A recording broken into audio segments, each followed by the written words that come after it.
Le meilleur du photojournalisme s'expose dès demain à Perpignan, dans le sud de la France. 34e édition du festival Visa pour l'image, des lignes de front, l'Ukraine notamment, au sujet de société avec toujours un idéal, la défense des droits de l'homme et la lutte notamment contre le réchauffement climatique. Un moment d'échange également autour du métier, un métier que notre invité a embrassé il y a plus de 30 ans maintenant.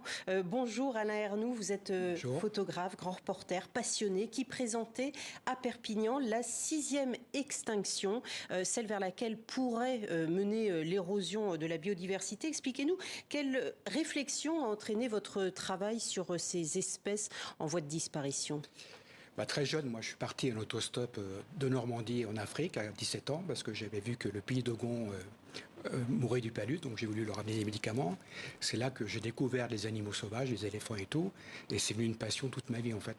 Et récemment, j'ai pris conscience qu'on devait communiquer, nous les photographes, les gens d'image, sur cette cause qui est quand même très importante et essentielle pour notre avenir. Et alors ce travail a donné lieu à un magnifique ouvrage, la 6e extinction. C'est toute une série de clichés, d'animaux présentés tels quels, souvent sans arrière-plan. Quel est le concept photographique de votre travail? Alors moi, sur ce travail-là, je voulais absolument jouer la relation avec l'animal, le contact, pas imposer la photo de l'animal, et trouver une émotion, un échange avec l'animal. Pour moi, c'est indispensable qu'il se passe quelque chose. Dans les photos, je sais qu'il y a de l'émotion, pour ressentir et faire partager ce qui se passe. Et au-delà de la proximité, vous évoquez cette émotion, ce partage d'émotions, alors que vous l'ayez lorsque vous avez face à vous l'animal, je n'en doute pas. Comment faire passer cette émotion au travers d'un cliché? Quelle est la force d'une image fixe, finalement, par rapport à une image animée? Le regard. Votre regard.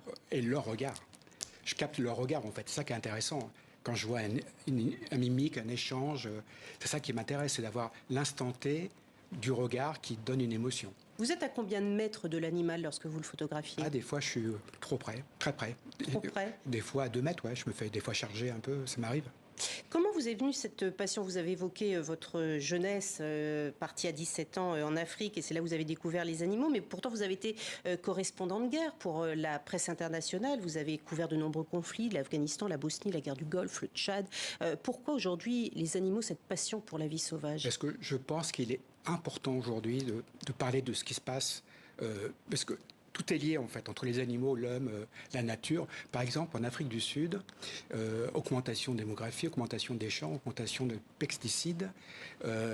Donc les animaux mangent, ils meurent. Après, les vautours viennent manger. Il y a 60% de la population de vautours qui a disparu en 10 ans. La rage est revenue chez l'homme. Donc tout est lié, interlié. Donc je pense que c'est important de communiquer là-dessus. Moi, ce qui m'intéresse, c'est de montrer, c'est pas donner des leçons, c'est de montrer. Le photojournalisme a sa place dans ce combat pour préserver la biodiversité aujourd'hui? Pour moi, c'est essentiel aussi, comme tout le reste. Je pense qu'il n'y a pas d'échelle particulière, tout au même niveau. Je pense que si on n'intervient pas trop là-dessus, on va avoir des gros soucis sur l'avenir. Pourquoi des tirages en noir et blanc? La couleur est pas intéressante pour faire passer justement cette émotion? Je trouve que le noir et blanc, on est beaucoup plus dans l'essentiel de l'image. Et on n'est pas pollué par la couleur, par les rouges, le bleu. On est vraiment dans l'image en noir et blanc, je trouve. Quelle est l'importance pour un photographe tel que vous, qui avez des années d'expérience, de participer au festival de Perpignan, le Visa pour l'image? C'est important de partager encore une fois, de communiquer, de transmettre ce qui se passe. Et pour moi, tous les moyens sont bons, donc je néglige aucun moyen. Vous échangez entre confrères, notamment ceux que vous avez certainement côtoyés, sur les terrains de guerre? Ah oui, bien sûr, on échange. Donc, et ça les surprend que vous soyez passé? Oui, beaucoup, parce que beaucoup sont dans un secteur et n'y bougent pas toute leur carrière. Moi, ce qui m'intéresse aussi, c'est la remise en question, voir d'autres choses, d'apprendre et d'avancer tout le temps. Et vous allez rester sur cette thématique-là à partir d'aujourd'hui? Pour l'instant, je me sens à ma place, je me sens très bien. Parfait. Merci beaucoup Alain Ernoult d'avoir été avec nous donc pour cette exposition, la 6e extinction, à suivre, donc à voir plutôt au festival Visa pour l'image à la Maison de la Catanalité à Perpignan jusqu'au 11 septembre. Merci beaucoup, monsieur, d'avoir été avec nous.